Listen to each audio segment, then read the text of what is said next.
Fobi kyerɛ sɛ ɔman ne yɛ wɔn dea ɛno nti wɔn de mmara hyɛ wɔn nsa ɛna wɔn wura office ahodoɔ ɛnsɛm bebree ka ho ne yɛde bɛsom wɔ sɛ enwumere no nsia kaseɛ bɔ na yɛde aseda ɛma bohyɛba electricals mepakyɛ wo pɛ chandelier corner light gate light ceiling light afei led light light a blue and white ɛno akyi wo pɛ cctv cables ne ho cameras nyinaa ɛyɛ bohyɛba electricals na deɛ bɛyɛ nie ko TikTok anasa Instagram na ko bo bohyɛba electricals ɛhyɛ hɔ obo sɛ yɛ nneɛma no ni nyinaa bɛba na edi ehim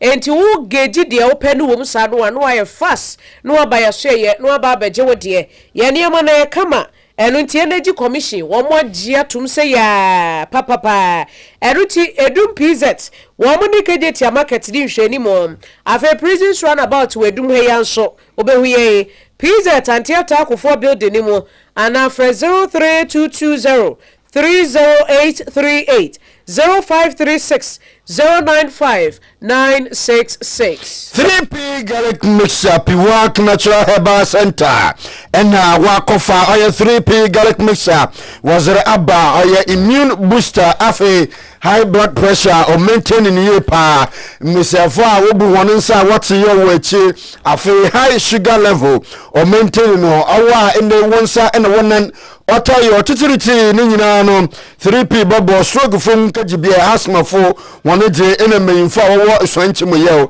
ni nyina 3P garlic mixture obabo bopping oya pharmacy and afa herbal shops biare mu man mu na kapedi won sabata bi 0248928824 na ene jimonchirem ne tanaman na 3P garlic mixture no wonsan kabina enyumbiri asemufo asema mahen na nyanum abien ayede KaseƐ yaze browo oya promise radio 102.7 and after promise TV yaze browo ya ame uncle ebo baini ana munyaba nada Afia Broni pop bi pesa white ensemlo enchemu eni na yere transfer no muza na yaze oya etefo na rafo yayiwo ko mrase bagom na da mabri ayere kasei mrase bagom tinene mechira speaker anabo aban smana babin ni brofu ye papa panesentin de inna nansa na oza futu ozema the vetting committee aworo to transfer wonanen de enyema bi rokodo wo vetting mo ntwaye ni sentinti obawaze nyimguase da brohon de woye mbrahye bogomfo na speaker of parliament otu damofon na de chin papa impanyinfu wo ko vetting enyimbu nondu mpomu yankwahwa ntokwesi kikirikikir na table na mdwim wona microphones na nyama wodi djuma no impanyinfu a watete dam wona abodwofu ebimu wotimu efu dwen na ati na no nsɛmunu nkote wodi wo parliament ma yere kase enyamara wasa ne enyama kakraba no no na nde speaker of parliament ri chema wa video no bi na video na ohwe no oya majority chief whip onyamfo Roxen Dafia Mapo ana minority chief whip Frank Anodombra ana onyamfo Hassan Sumali Tampuli na afi Jawi Ahmed Saibu dem mbasabogomfo anani basabase yo si na wo hubo munye pa enti woni zibir da woye members wo oye vetting committee no to no watwa sensan na woruhim na speaker wa mbasabogom oye abambafo no de won ko report asen no police fo na dem mbasabogomfo anani mo hono kono wo wura parliament ho kapim na police fo be hihim na wodine mu nchem wodza apre ono speaker of parliament. Let there be no doubt, Parliament's credibility has been seriously undermined. An urgent punitive action has to be taken. Since this was done, contemptuous parliamentary in facio parliamentary. Consequently, the following members are suspended from the sittings of Parliament for 2 weeks from today. They are 1 and 2, the two chief whips, in the presence of Mr. Roxen Nelson Eche Kwame Dafiamapo and Mr. Frank Anodompre. 3, Mr. Alasan Suleimana Tampuli. And 4, Mr. Jerry Ahmed Sharif. leaders on the various caucuses to take the consequential action to continue with their leadership. But the marshal is hereby directed to ensure a full enforcement of this suspension in accordance with the rules of the House. As Speaker, I reaffirm my commitment to restoring the dignity of this House. The people of Ghana deserve a parliament that exemplifies leadership, integrity, and discipline. Members must reflect deeply. Embrasaba gomatene onyumnyamfo aban sumana baben showman ono abatia ntine masaba gomfa nani watwe wona asensen koprum de nhwem mobopem no oba abedegwa ye to kase bone so edom kuma ye wo mra hyebedwani wo mso obi tete wo mo wobi haha wo mo pa nti animonimu ya yenyi se nipa kro no ensi nchen na wo mo chese owura ye friend se Roxanne Nelson eche Kwame Dafia makpo na eze papa no ye ntafo na natalo so na ye ketwa wom se anwafo no wo mo ntafo a eche na achu enti eche dia na chese ye Dafia makpo na ye ataketwa atakakra na ori na minority no ebo wo mo sobo se papa no wo betena eye vete no so bia ne niema bia wo ye entweye wo mu nipa wo mfa nipa nye boge no wode wo moye swine afei se wo bi betena ade no so na ye toto na no a na edru minority force se wo mo nso entutu nipa na no a na ye Dafia makwei na se opeso tietia minority for ne fa hodie so ase wo peso bully wo mo chese wo ye wo mo yakayaka de a ama minority for ne chese wo mo mpesa kra nti wo mo de to speaker eni mpanyifo ani mu sei wo mo yi papa no nsi nchen eni fast na orei ekiremu a na kire se wadi kan aka se ye Dafia makwei ne ni yoye bi enye nanso kamie kwese empanyifo bi mpeso metie so omde ombekoso omaka na nipa wode sansem we etudwa ye afenyo marken ye wono futumra hyebedwani no asanso edom kuma no wo ba no deni wode nsemitu ensemtrofo enim wabra wo fre wo mo na wo cheche ni nsemu. But to my respected friend Roxanne Eche Dafia Mapo, if he thinks that he is still in opposition and he would be a bully, then he would meet his meter. Their friend Makpo has gained notoriety of shouting, yelling, undermining his own chairman, interrupting proceedings, undermining his own majority leader, and he describes himself as the avant-garde of the government. Really, is it the first majority chief whip? The majority chief's role is to be a key negotiator. He should be a diplomat in the chamber. His job is not to fight. If he did so successfully in opposition, now he is in government. So President Mahama and his government may have to rethink their choice of Roxanne Eche Dafia Mapo as their majority chief whip. Eni ekotie yeyi yira afenyo marken eno no se nye minority ni nko no so ha wo mo wo se majority for no kra no yira Dafia makwei wo ha wo mo pa ye proceedings vetene koso a obo se na papai wo ye dede no okekem chairman kura bekasa wo ma chairman kasa no ye niema bi atese etuatua wo mo aso ha adwene wo dwumadie no a wo mu die se vetting committee no ntino ye nyini nsinchen na wakwaya no ho se champion bi a wodete NDC party ni mo ye rei to asobiem en wo se afi wo ba edom dodo no so wase wom se wom de wom ye dom kuma wom ye minority nanso wom ho de ne se nkota de no wom ho de se konkobafo agyan chese wom ye kete wese de nanso wom ye kokroko pa enti se edom dodo na eye wom adwen se wom de do so enti wom betitia minority ne fa hodie so a ene wom boa alatalai wom boa kra. We are beginning to observe attempts by the majority to force through some nominees and railroad them through a rubber stamp process. We are also beginning to observe a breakdown of security, law and order within the precincts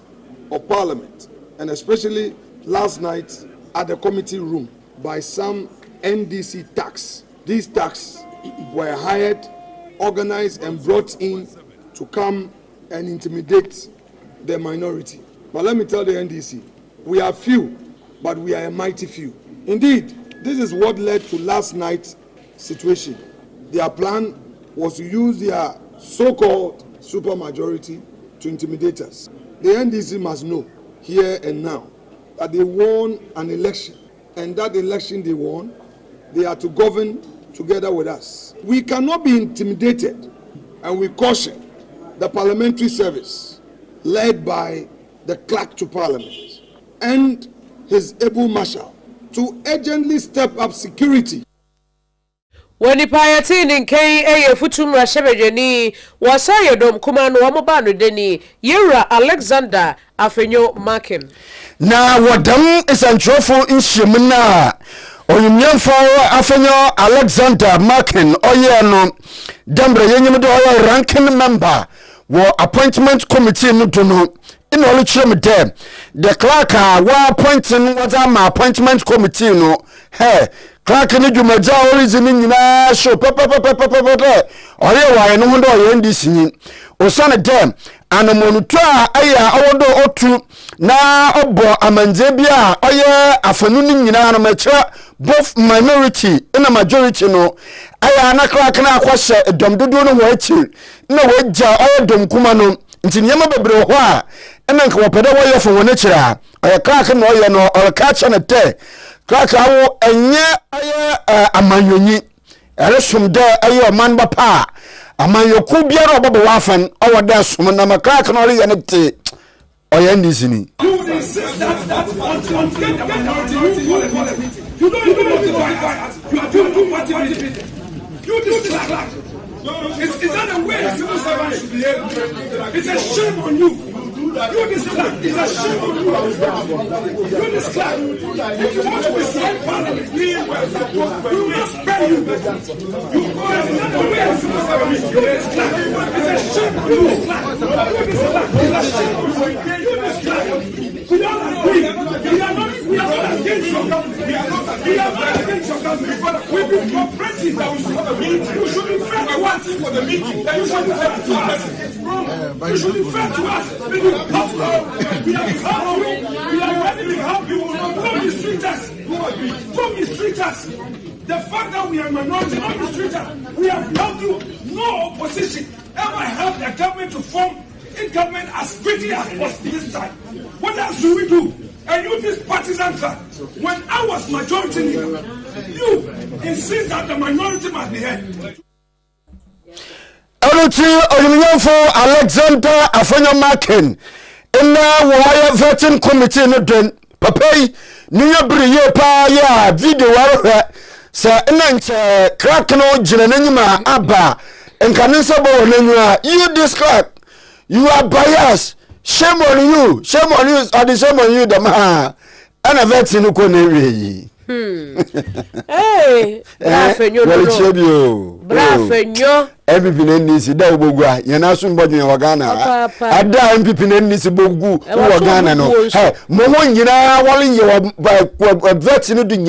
Ninano. None of them and a Wagana at heart. When you be from the party, no bandama. I ain't a young man, someone no. I hear Poman Puntune, and him the Yarko. I hear him the Yarko. Momo Diabo Bia, Mobo Fevenis and Gote, Mobo Feven people Gote, Mobo Fevenis and Gote, Mobo Feven people. It's I young people in this, you know. Where do we go? Where do we stand? Munjay, I, when my paying for, or don't know, Sabe, Yanso, Muchirum, Yawamana, or the church. If you are caught, and about them, because Mona more bleh. Oh, my, I ain't no accident. You're queer him. Minister designate anase wopanyi a yeyi no aboni di se wo mehwe ekitawodie ensem so afei eba no abe fontentan fidie digital technology innovation no a wano na ebeda ano eyora someone na tejo dodo no abone mrane se Sam Jata George orei ene wono so ekọ appointment committee no enim en wode kwoto wo mo enim say anti LGBT bill no a ye ka ho sama fie twemu anase emfie bebreni a ban a no wote so wo mo ka ye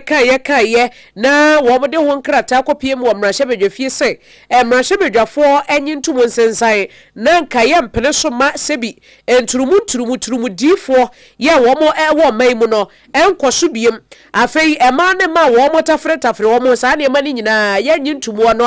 a ho asebo antimi awie ka ye aban dada no ekono ye rechire mu a ye besa toa so wose ye betoa so biem pa enya de ye betwa so ne ye beka ya na no kroma pedi John Dramani Mahama ekofa ba ye se wom se ye sa nturumu nsemi ye ka ho semo ankowie peye de na ekoye se enipa ba ko bi no sore ye ene wode ho asem ba ye ntina ebia entumi ye wie peye nti wose sabre de ye nyemu fa ma ban no eni mpanyifo ahodo a wo mo chi oman ni mu a wo mo ka bie wo mu na wo mo nyina ntra sinhia entoto adwene na ehwe beebi a ye de sa asem yi bekwa akosie se be mamu a na nyankopon aba oba ama wo oba fefe femtiwei eni emanimu ofe meto efe mechi everywhere you go is a beautiful na wo se wo mpe moto te se me wo pe gase te se ankle body a eni na se wala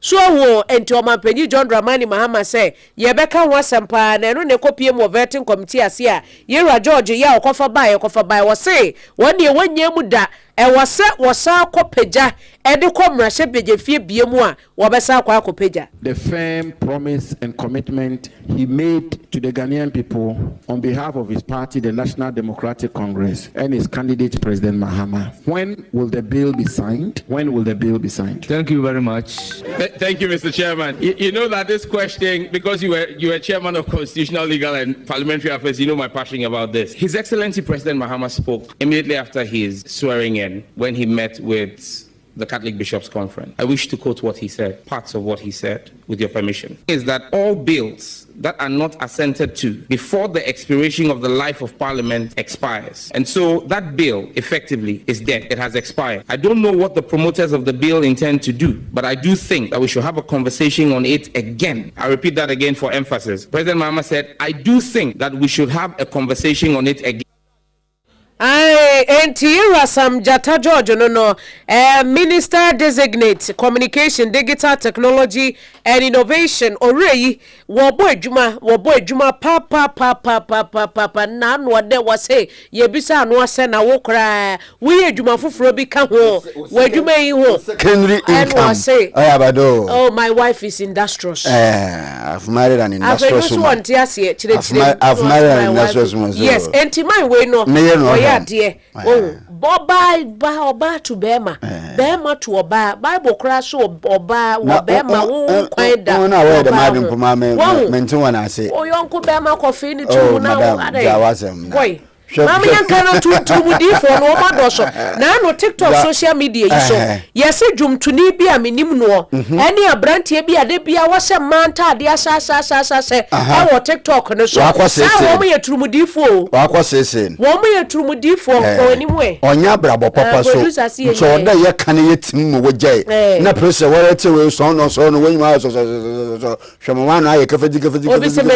mo wa ye no obi so mpana se sebe eye pepren ne sisu ba we no pa nyimpa no onyela na Maame Linda Obenwa Akole Oklo na omampanyin Mahama boni dine de anka onko vertin na won vertin na omayanka pumpuni swafo nampa Maame kopo okwa no mese na committee no kopo enyim Maame wonji sima ba ye numpo wose ye no so dama onanje wa afaniti di mu akọ no na Maame ni chema de ona machara wan kwachara wo vetting committee na nyim ni tinkwafo bi tintin se wono de na chere na ledwuma na nkọ babra na so mi hwe mbo mo ho papa na mko vetting no na sa vetting committee no wayire wo ho na wo pa wo asam ni wo bisa mensam mabudu beye dodnu a enka mede beye anu ye dwanani bi na mede ba ma hwan enti de wo misa ma asam no no nkyere de na mo he na ma abo mo ho papa. Nothing is impossible. Everything is possible. And I believe if I cannot do it, God wouldn't give me this tax. So I'll work and the whole Ghana, the Ghanaians will see that I've worked and I'll deliver. We all know we have challenges in Greater Accra, security, sanitation, flooding, crime, robbery, what have you. So we know the challenges. I know the challenges in Greater Accra. And exactly that is what I'm going to tackle when I assume office. Maame Linda Obenwa Akole Okro Nkrapumpuni mantem so afo ena yetse nzi na ofonse yiribi mrashebedwani yero akwadwo oponkroma echese na nse ya yakoto abawie ya NDC ba ye no a manfo bi si won party aba ye ne ye enti obetie se wo mko temahabo womo kwapama edwumefo efiri ho ekwaje office na bosho adebetie so womo kwa angrogo na no angrogo dia womo ko heya womo ti anye ye kobo nipa be sensuntu ene womo owuo wo betie so womo akopie mu office ha adan ya ban na aba enti ebeje office wa bosho no ye rei kire se sade no anya de papa na eye ne won se efiri se ye to abawie ye ema sade we hyase besinne ye ntimi nchi nipa betem kura se nipa asemesi we ka ho ena abodefo semwe ekoso ebeden na ade no entwa so na wo so obise o da be na eba se ye mra no yetimi jurigu saa ye de pesa wa bra emra ne nka hwe enkyere saafo no Afia wo se bise biem se yabato ya na anu yekoto ye ho nsensem collation center yekoto kenkan entokwasem ne ho ahwan no eno so akwa kosise of incidents that have taken place recorded on camera, aired on television. Even in this particular instance, the persons who perpetrated this level of assault are all clear. You can see them. But we are yet to hear of anybody who is being put before the courts or who is being punished for this. And that is the reason for which it is going on.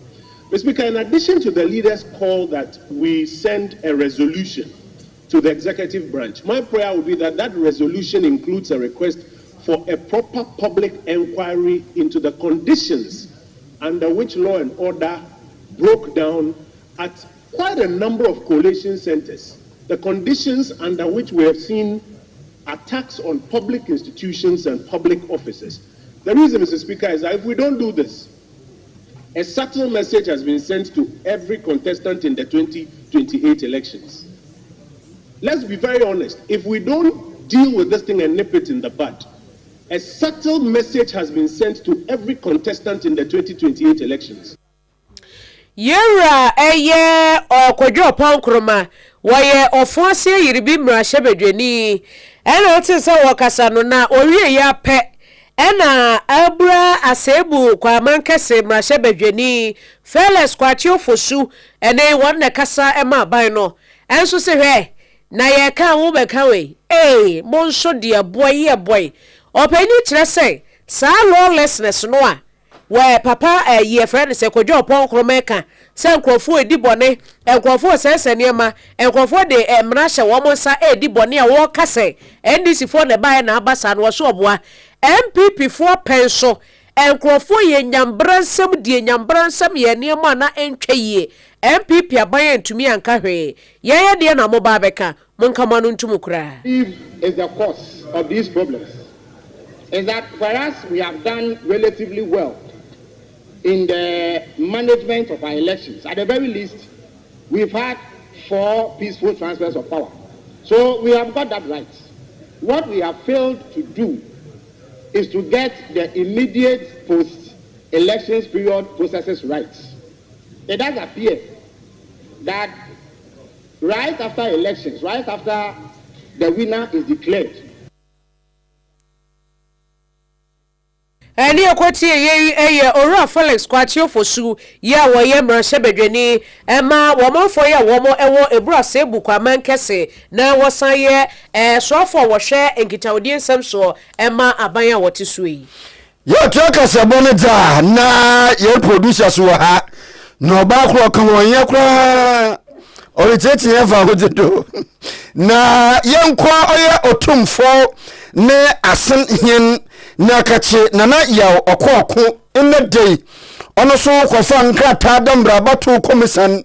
obo ekwano tumne de. Obiara wodope doba ya Council of Oya State no onkofa na busumi ya datsina yerbasha sei mreche February nda atodu dubia ko asantefo asantiye baka na dukwer wo Oya asantemantem obia obakwa ko represent Oya asantemantem wo abam the Council of State in opanyini so kofa nkrata ya ndoza ko no lucheme de ono ma oda ano nana ya okoko dembro ya otumfo ne asen hinene oye asanteman mpuntu na nkan konkonti na opodo okona so kwa wo pushing mo kwa obobo no won modzen na wa kopuru mpuntu zabra asanteman yes yenya Council of State but ya na ya asanteman ho nsem no enheda nkon kansa nti ye no so a oba me constituency achman wa beja south bibia ni wa menimenu ya no me amfa hu nchi ese ya pa achman mpuntu nti e feel say edu bra say ye kono to the regional level no na yenya atembi etimi tu ehun si o ma assembly ama ye constituency etu ehun se ma Ashanti region na ye ko mpuntu de bra Ashanti region nti kwa ye ko no se nyame ya adom na ye saka e Ashanti region ti na ye ko se be nya ye personal gains na enye kese ana se na ye mu kakra bia santema so nsa beka no o se yesu etimi ko ti ya address sa be no enya wi a ye na MPs no enyina beka bo ene do so mata se bia na ye kokos ayi MPs na pre no yesu so ye de taiche pre ba be ese ko na ko ye manfo so eho ato nti asantema nti na ye ni abre na opanyina no si na orose assembly members a meche small honorable sa nyame ya doma February bosum ne da otodo oya idu biakwan awon wo kwa kwato aba wesi hene de se woroto abana wo mamaje nto abama obi a abatu na chin wo wo na wo bohun obi so asare kwane na ado ekabisen bibi ara wo na asoro bi enyim na bebiara o sebia no ebotu me hunan na atwen impuntu hu abato de ato na yese de wiase na ekọ no ya na enye sabi do betima ma osika wato wa adwena wi uwie na afre no amfa wontumi na hwe na emom se obemo adwena mada ho no hunu ye se nipa abene abebia otwe fon se wo frɛ no se wo pɛmo a obetimi aboa wo ye aye kwoye obi wo ho ase benya aba na ebeto anka o approach no kra heading enso edu abato nto obi aba na nso ye friendly but ye ya omunim ya abene nya omu frɛ nyina no omunim ti ye phone ya accessible 24 hours atem bia frɛ abenya eno so nti ne ye ko se be beboa na nyoma nketen ye betimi aya aboa nipa ma na ho an ha na bia no na ya aboa nti nya sabi na kase na enye na yi nemum se obedu hu besi ho tu hu esi wo sa santimani na opanyina no si na bofo atwema kwa boache dankwa otodo bien oya him wo oya atwema jankoba wo atwema wo beja mensinu mu ina no so o hye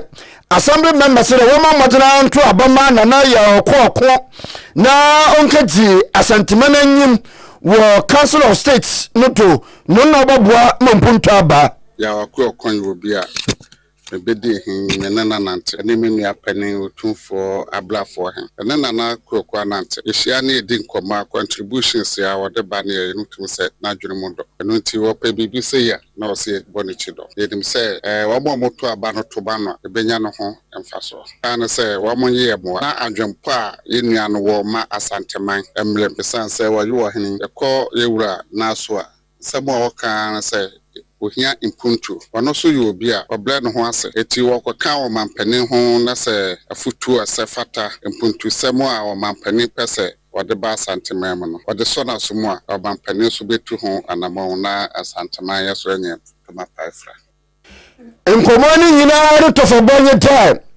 otumfo asen hin nana ya okoko pada ogina santeman anyim wo Council of State na nda Otenin krata akwa no na da mensam nyina botogwa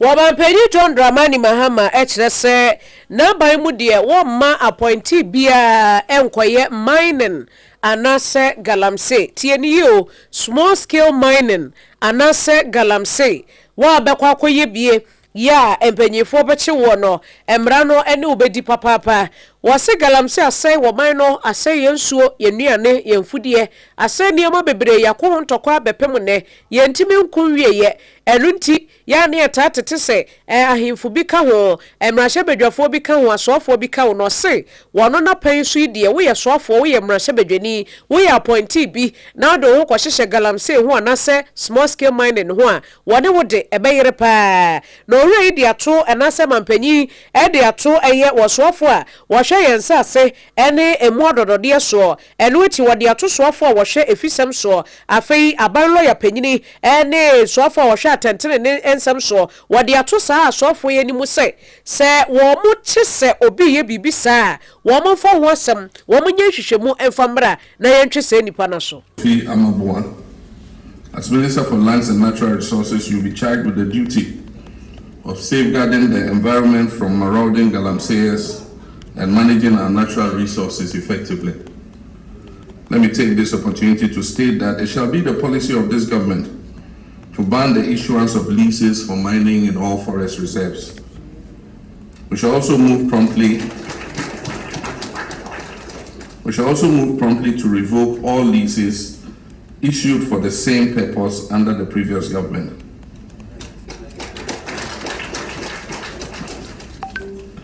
In addition, let me state categorically that this government has not given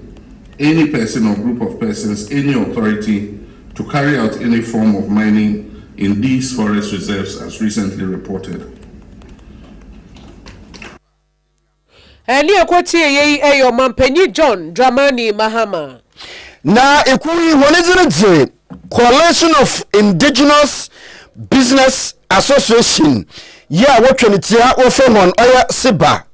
ana warofra police sanyin marechera IGP ina afe abanete wombra wonese abamu na warabra na worichirema mansutwi abada awan na Ghana Industrial and Commercial Estate Limited also wotwenitia ofan oya Gisel na ninyina woweja owonkrampumpuni mantem mu na ikuwe wolichirema oya Giseli wade a police fo ina afe nipadombi wade ritete wofa wodide dem oya edan ina nsase ina stores bi na za wa towde for smith one oya aza wotu won wode fido na opanyina ohwekun wo sika samdo de mahwan iye nana obia edu ina olichirema dem Smith won mbagina de japadina won wato fi hon nchar no oyaza iku bia so no litete wo fa wodido Siba yenya eha enfa Smith because March 3rd 2010 and Smith e publish ye say eha ka no omati omoka ati omfa so Gisel a holding company Emma Smith enti sene Smith emra ye hye Smith say omra mefa ono eni ne company oti omo so omra meji omo sika no ema omo no so omo se omatete omo ka wie dia and yes Smith emra mefa Gisel for and for omo free hanko enough is enough and yes sir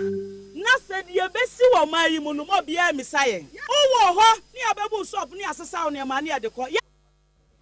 na obiya na nusimo ena ikune mbani bi wonye hina manzibofo na nansa izi nkomo de waresra IGP do mmodina nonye reremo anemu yadzin mfa aposifa oya 27th of January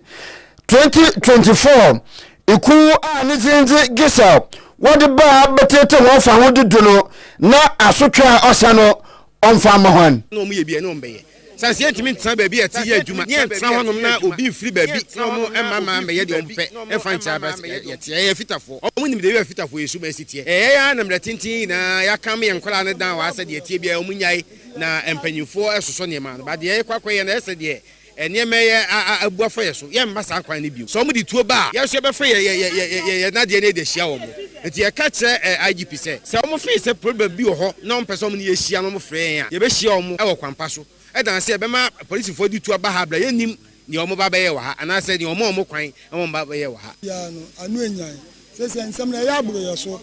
enti ye se IGP ni omo mpanyin Mahama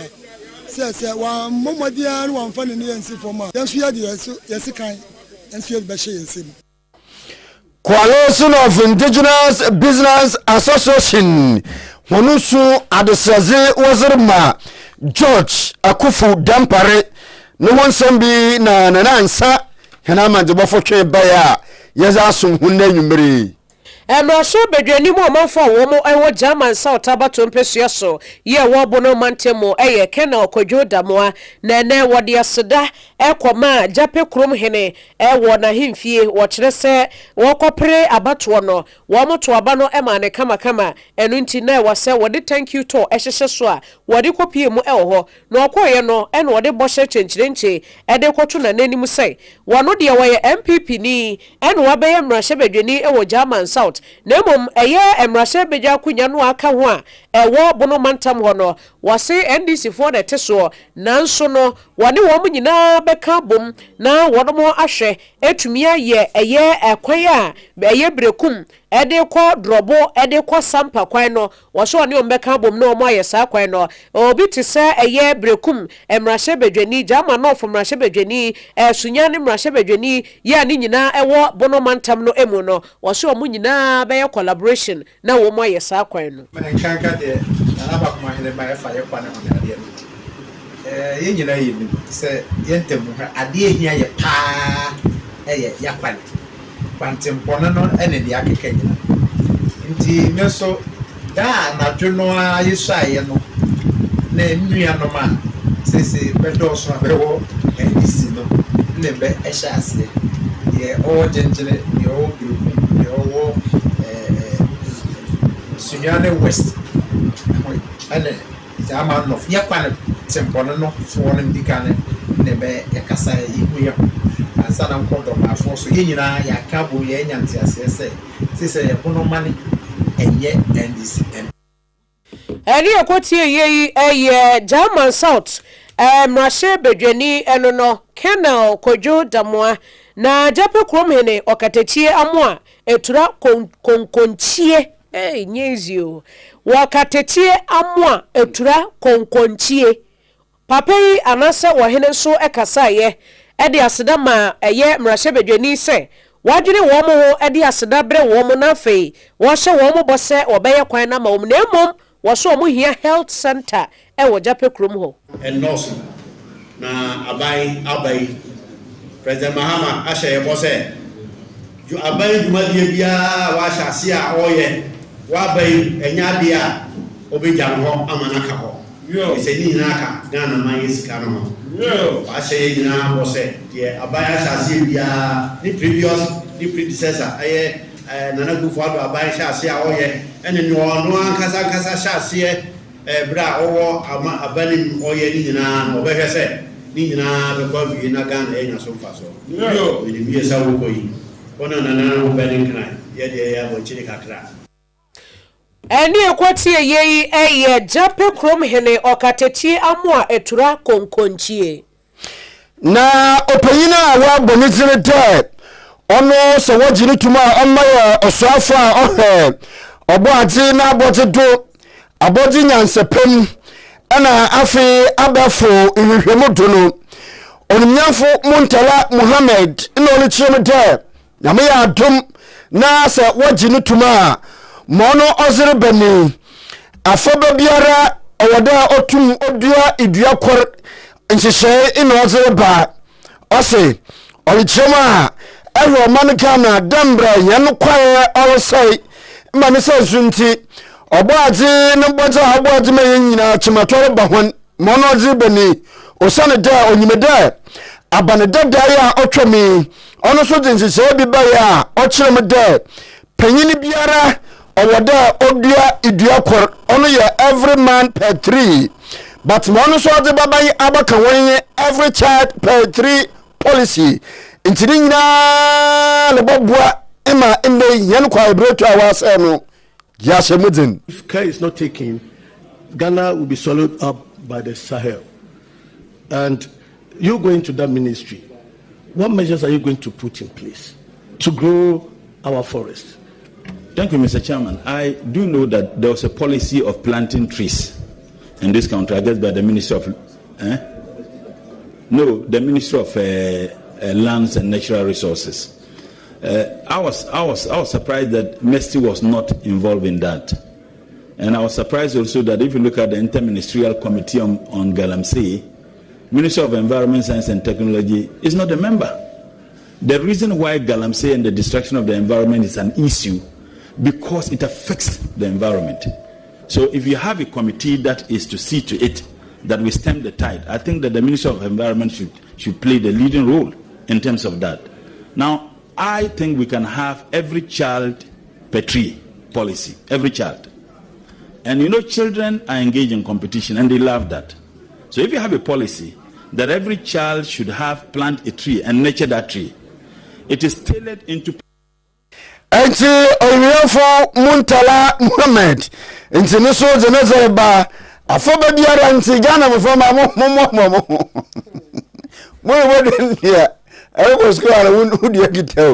And then as class here, Munro. Enjoy me for Muntala, if you are young. You're Emrashe Bedeni Emma for Womo Ewo Jabe Abaton Pesia so Honorable Francis Ouswe Chao. Now what is Sika a sombo 10,000 Ghana cedis, can 100 million. Afei cement no bag Makoma Quadium 50 and which what the 20 packets of roofing sheets at the Akahom. No the Akokoma a year woman for Womo Ewo Jabe Abaton Pesia so titlu and a year one mukro bako Emo na Nina say yase a ye ahemro numa dumasafo na anu nso brani bi toye ma emframa efaye tutu wono mo chance nyina ebi adan kura dirigu ya bebi a won beda no na ya asem enu ntimrahye bedwani kire se wo yankoda no da enti abasa e wase wotumi ebo wo mo enu echi nso wode asede ma wo mo se ye kwoto aba eye dwabenfo egina so eto aba e ma no kama kama ne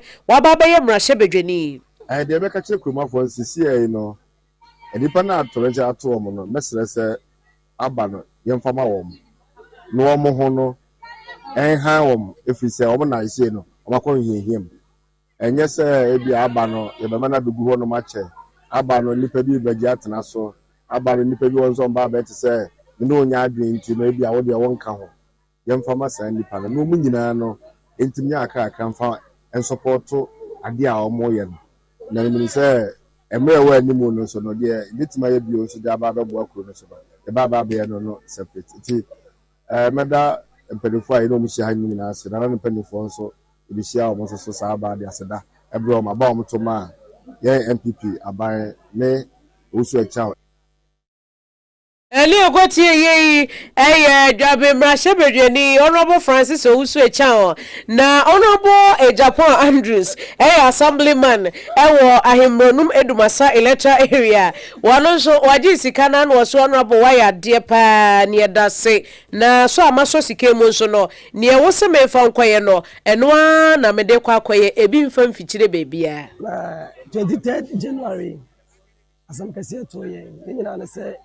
anumne bese no nine ene su kese bi to ya dance bebre amanfo dance bebre prepare in fact me do baby na more than my pa ni more than my because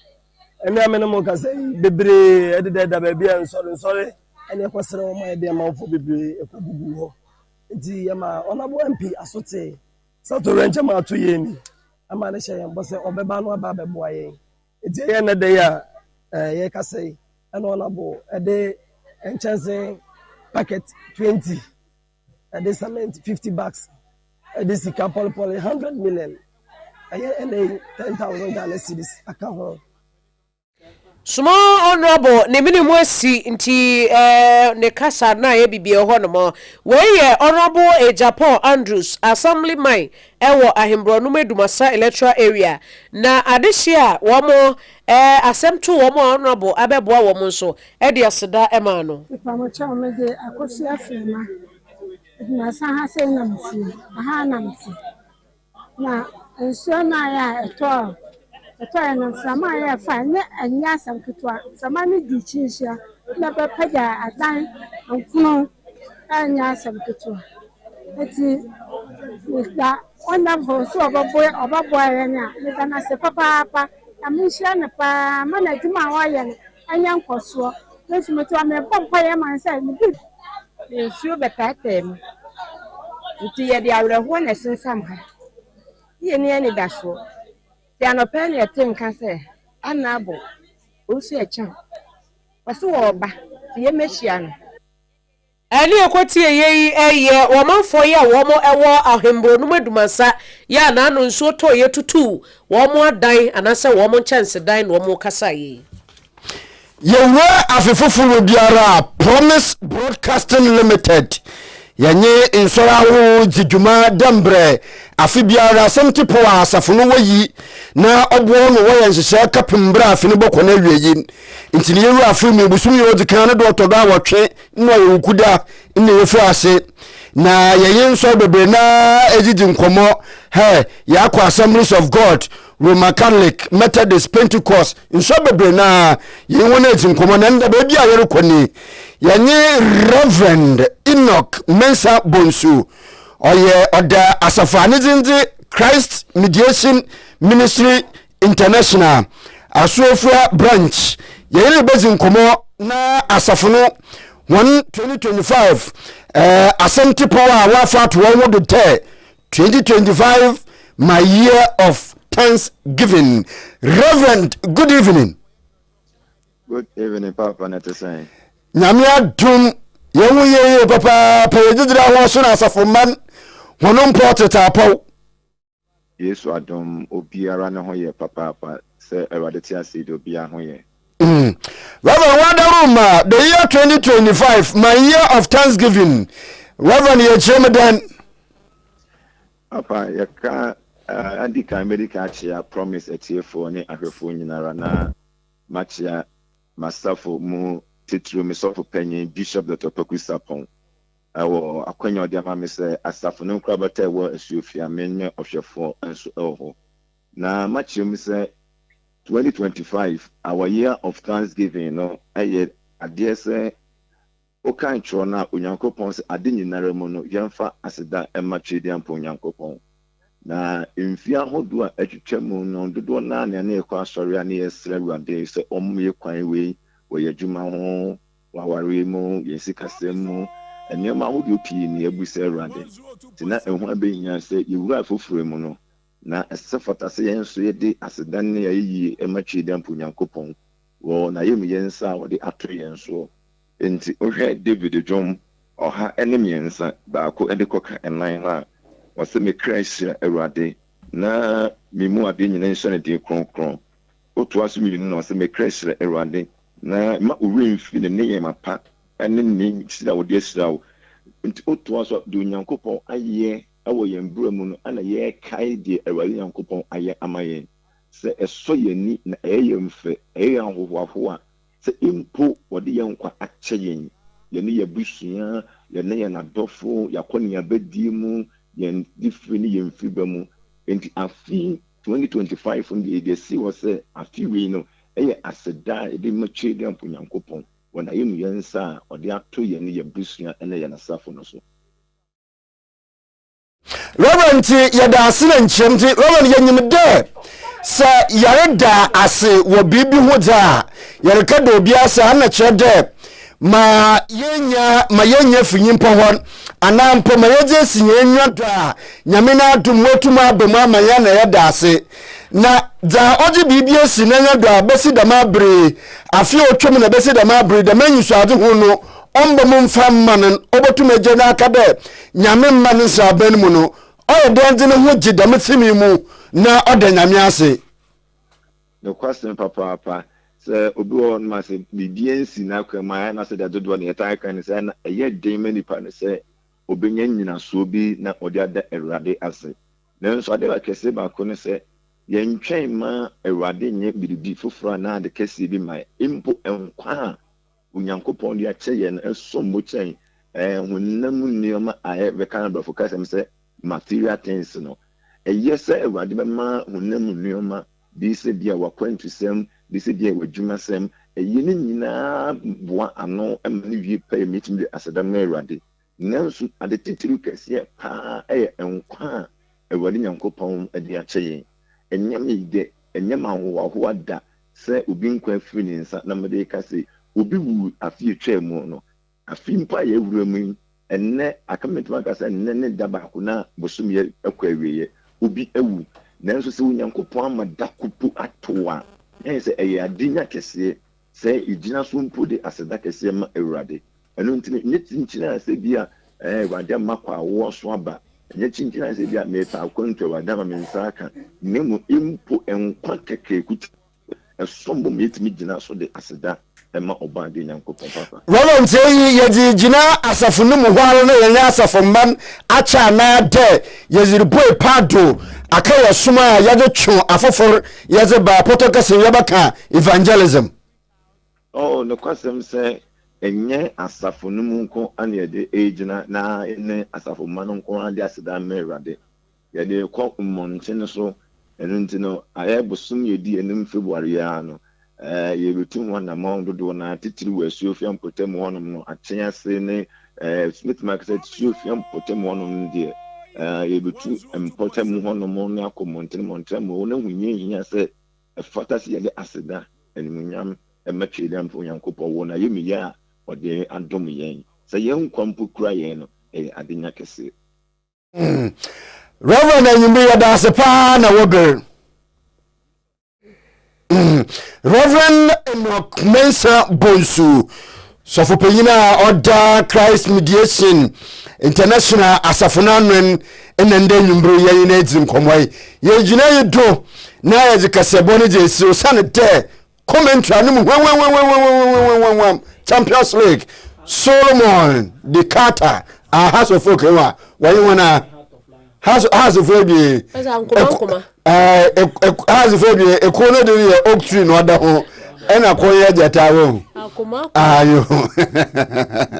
yɛsɛ kasɛbɔ ne sɛmfo panyin yɛ owura Emmanuel Korea Emmanuel Odro Korea ɛna afei yɛwura